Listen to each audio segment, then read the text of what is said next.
il semble que nous passions beaucoup plus à l'acte quand on s'est engagé publiquement à le faire. C'est Robert Vincent Joule à Aix, chercheur en sciences sociales remarquable, qui bosse là-dessus, qui bosse sur ces petits riens qui font que jusque-là on ne faisait rien, et ce petit rien fait, on passe à l'action. Les chercheurs essayent de comprendre pourquoi, qu'est-ce qui fait que quand on informe pendant 20 ans des enfants sur les méfaits du tabac, on les informe bien. Vous prenez 2 cohortes d'enfants, une cohorte d'enfants à qui vous les prenez très tôt, à 5 ans, et puis aucune formation. Vous prenez une autre cohorte d'enfants, je crois que c'est 2000, et vous les formez. Toutes les semaines, ils ont des conférences, des visites d'hôpitaux, de l'information, sous toutes sortes de formes. Toute leur vie, là, pendant leur jeunesse, jusqu'à 18 ans, ils sont formés, extrêmement bien formés sur les méfaits du tabac. Et puis on étudie la différence de comportement par rapport à la cigarette. Il n'y en a pas. C'est des études énormes, hein, sur 20 ans.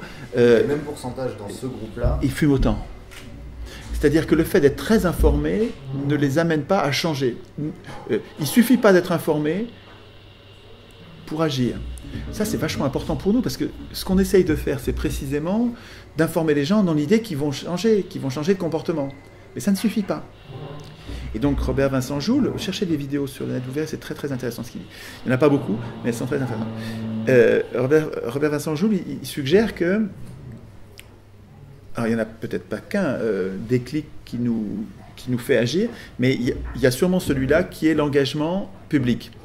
Si vous vous engagez publiquement à faire, oui, ça je le ferai. Comptez sur moi, je le ferai. Là, il y a beaucoup plus de chances qu'on le fasse. On va, statistiquement, on va le faire, beaucoup plus, pratiquement tout le temps. Et si on observe ça entre nous, entre militants, par exemple, vous commencez à être des milliers, à être séduits, à avoir compris l'idée des ateliers constituants et d'écrire nous-mêmes la Constitution. Ça peut tout changer, ce truc-là. Ça peut tout changer. C'est original, on n'a jamais essayé, et vraiment, on prend le problème par le bon bout, ça paraît une bonne piste. Vous êtes des milliers. Et pourtant, vous n'avez pas encore organisé des ateliers constituants. Ce que je vois, c'est qu'il y en a un peu, mais pas beaucoup. Vous trouvez l'idée super, vous dites, c'est vraiment bien, c'est super, va voir les vidéos de choix, ouais, c'est super. Et puis vous ne faites pas d'atelier constituant. Pourtant, je parle que de ça. Sachant ça, sachant que vous avez compris l'idée, donc vous avez l'information, vous n'êtes pas passé à l'action, mais sachant que si vous vous engagiez publiquement, vous le feriez, est-ce que vous ne devriez pas? Ce n'est pas moi qui vais vous demander, engagez-vous, c'est vous qui allez décider. Je ne suis pas un gourou qui vous demande de vous. Faites ce que vous voulez. Mais il me semble que si vous savez ça, vous devriez, à l'occasion d'une réunion, vous mettre ce coup de pied aux fesses, vous mettre vous-même ce coup de pied aux fesses en disant « Bon, moi je m'engage à le faire, je vais le faire. » Et vous publiquement. Après ça, t'as pas de figure, quoi. T'as honte si tu le fais pas, quoi. Il faut que tu le fasses. Et ça va vous aider, quoi. Ça va vous aider à transformer le truc. C'est important, ça. Je cherche et il faut que ce soit volontaire, il faut que vous décidiez vous, quoi. Hein. Je cherche un plus, quelque chose qui fait que il va y avoir des ateliers constituants. Si on ne fait pas d'ateliers constituants, mon idée, elle ne servira à rien. Ça, on ne changera rien. Voilà, rien. Si on ne fait pas d'ateliers constituants, si on n'écrit pas nous-mêmes, si on ne s'entraîne pas à écrire nous-mêmes la Constitution, non pas pour l'écrire un jour. Je sais bien que j'écrirai jamais, moi, la Constitution. Je m'en fous, je n'ai pas besoin de ça. Ce dont j'ai besoin, il me semble, c'est que nous soyons très nombreux à être comme moi, prêts à l'écrire, pour que quand on tirera au sort l'Assemblée constituante, ou quand on décidera est-ce qu'on élit l'Assemblée constituante ou est-ce qu'on la tire au sort, ou est-ce qu'on l'écrit nous-mêmes, 3 possibilités, on sera nombreux à dire aux professionnels de la politique, attends, ça, ce coup-ci, c'est pas toi. Ce coup-ci, ça suffit. Ça suffit là maintenant. Il faut qu'on ait conscience de notre compétence. Non mais, Oui. Oui, oui. À partir de là, il faut arrêter de douter sur votre compétence. Et puis il y a aussi quelque chose qui doit vous arrêter, c'est que quand on fait des ateliers constituants, comme tout à l'heure, ou comme avant-hier, on est nombreux, on est 80.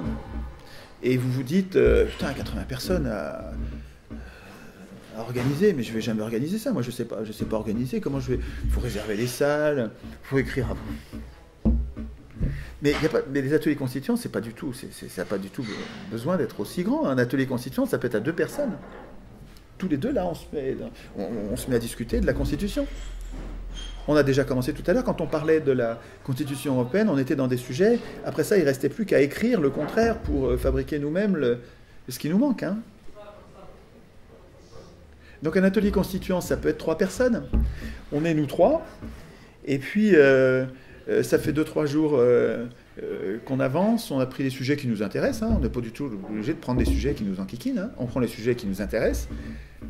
Je ne sais pas, la responsabilité des juges, comment on décide de la quantité de monnaie en circulation, est-ce qu'on autorise la réclame, ce qu'on appelle la publicité, là? Est-ce qu'on autorise ça toujours? Ou est-ce qu'on l'interdit carrément? Pour tout le monde, hein. Il ne s'agit pas de favoriser les uns les autres, non, il n'y a plus de publicité pour personne. Hein. On peut... alors, avant de l'instituer, il faut y réfléchir, mais c'est vachement intéressant, ça, ce sujet-là. Qu'est-ce qu'on fait avec la télé? Etc. Et puis, donc on fait 2-3 jours, et puis on entend le voisin qui monte, là. On ouvre la porte et on lui dit, tu veux pas venir avec nous, là, ce soir, là, on parle de... Je sais pas, la télé, par exemple. On parle de qu'est-ce qu'il faut faire pour que la télé arrête de nous décérébrer, ou un autre sujet, c'est-à-dire qu'on fait venir un voisin. Ou en tout cas pour que, puis que la télé présente des choses qu'on puisse contribuer au programme qui va être proposé. Ouais. Ou bien le contrôle des élus. Tiens, viens, aujourd'hui on parle du contrôle des élus. Le contrôle des élus, ça va titiller un peu. Je crois que tout le monde a compris qu'on se fait enfumer par nos élus et qu'on ne peut rien contre eux. Et les gens ont bien les boules, quoi. Hein. Donc ça va être facile de faire venir un voisin sur les modes de scrutin, ou sur les chambres de contrôle des élus, ou sur la révocation des élus, sur le référendum d'initiative populaire. Quand on fait les sondages, plus de 90% des gens sont pour le référendum d'initiative populaire. Donc les gens savent déjà, ils ne s'occupent pas de la Constitution, mais le référendum d'initiative populaire, ils ont réfléchi un peu, ils savent qu'ils le veulent. En tout cas, dans les sondages, ils répondent à presque 100%, à 93%, ils répondent oui, on le veut. Donc il n'y a qu'à en parler. Ça te dit le référendum d'initiative populaire? Viens, on va l'écrire, on va s'entraîner à l'écrire. Et puis si ça ne te plaît pas, tu viens pas, mais viens. Enfin, et là, si percute, vous avez contaminé, là l'idée avance. Mais si vous vous dites juste, putain c'est super ce qu'il dit, hein. Putain ça change tout, il est bien, ça sert à rien. Hein. Il faut faire des ateliers. Il faut qu'on soit de plus en plus nombreux. C'est de la recherche en fait. Hein. Oui. En plus, quand vous allez faire vos ateliers constituants, vous allez trouver des idées que personne d'autre aura eues, vous allez trouver des idées que tout le monde aura eues, et voilà, c'est très bien, parce qu'en fait, on tombe très souvent sur la même chose. Hein. On tombe sur la séparation des pouvoirs, les mandats courts, non renouvelables, le référendum d'initiative populaire, l'indépendance des juges, la création monétaire publique, l'interdiction des banques, l'interdiction aux banques de créer la monnaie, éventuellement même l'interdiction des banques privées, hein, toutes les banques sont publiques. Etc. Enfin, ça tient sur une main, les 10 grandes règles qu'il nous faut absolument.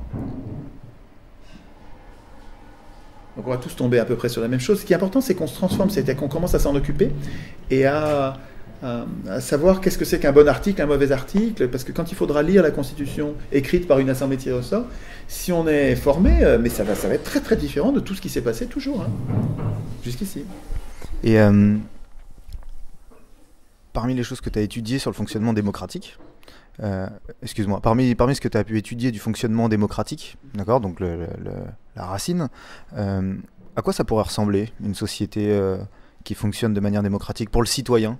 Quel pourrait être l'investissement politique dans une société organisée fondamentalement démocratiquement, au sens du citoyen qui vote ses lois, alors au plan local, au plan national, comment ça pourrait fonctionner? Ça va être tellement loin de ce qui est aujourd'hui que ça risque de faire peur aux gens. Mais bon, on peut commencer par ça si tu veux. Une société vraiment démocratique serait organisée au niveau de la commune. C'est commune par commune, c'est-à-dire quartier par quartier. Dans une grande ville, c'est même pas un arrondissement, c'est un pâté de maison. Hein. C'est 10 000, 20 000, 30 000, 50 000 personnes. À Athènes, il y avait 60 000 personnes. Ça pourrait être un peu plus grand, ça pourrait être 100 000 personnes. Quand tu dis 60 000 personnes à Athènes, tu parles de 60 000 citoyens. Oui. D'accord, donc c'était vraiment une organisation de 60 000 personnes qui, sur le plan politique, étaient placées au même niveau. Oui. Et donc on pourrait organiser au niveau des communes. La démocratie, ça voudrait dire quoi? Ça veut dire qu'il y a un grand théâtre, une immense pièce bâtie pour ça, où se réunit l'assemblée des citoyens. Donc c'est les gens, c'est les humains, ça c'est nous, c'est pas des représentants. Et on se réunit pour voter les lois de la commune.